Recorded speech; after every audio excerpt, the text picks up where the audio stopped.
Well, welcome back to this session of Business Strategy. Failure to plan means you plan to fail, where we will look at implementing the strategic plan that you've been working on. Our lesson objectives for this session are as follows.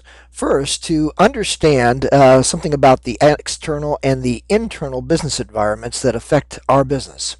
Second, to begin to develop an analysis of your industry. Third, to understand your company's value chain. And fourth, to develop a method of benchmarking how your business operates compares to others in your industry.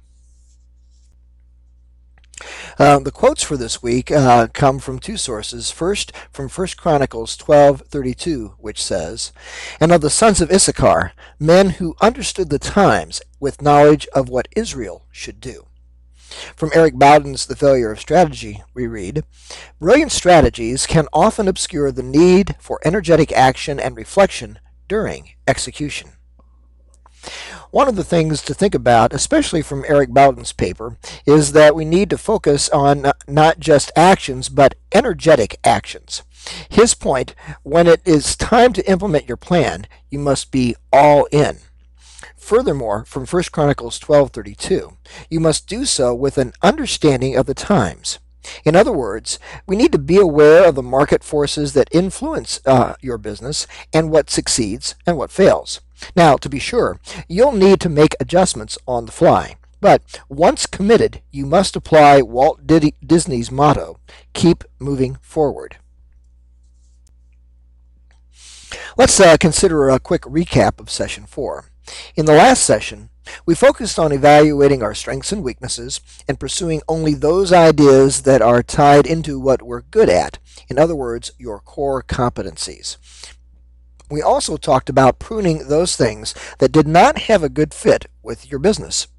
And we asked you to write out an inventory of your strengths, describing why they are, in fact, strengths.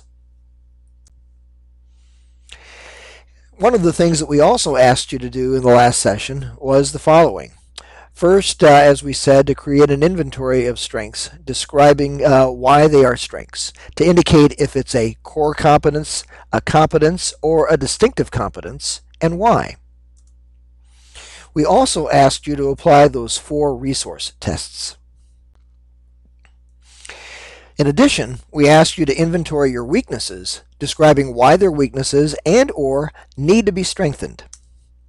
And we also asked you to identify if these things relate to either operational excellence, customer intimacy, or product leadership.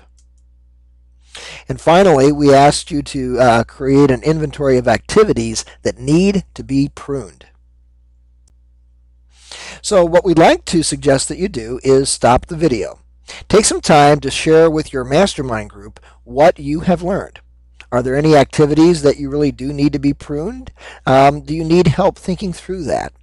How are you doing in those 4 resources? Skill resources, personal resources, team resources, and knowledge resources.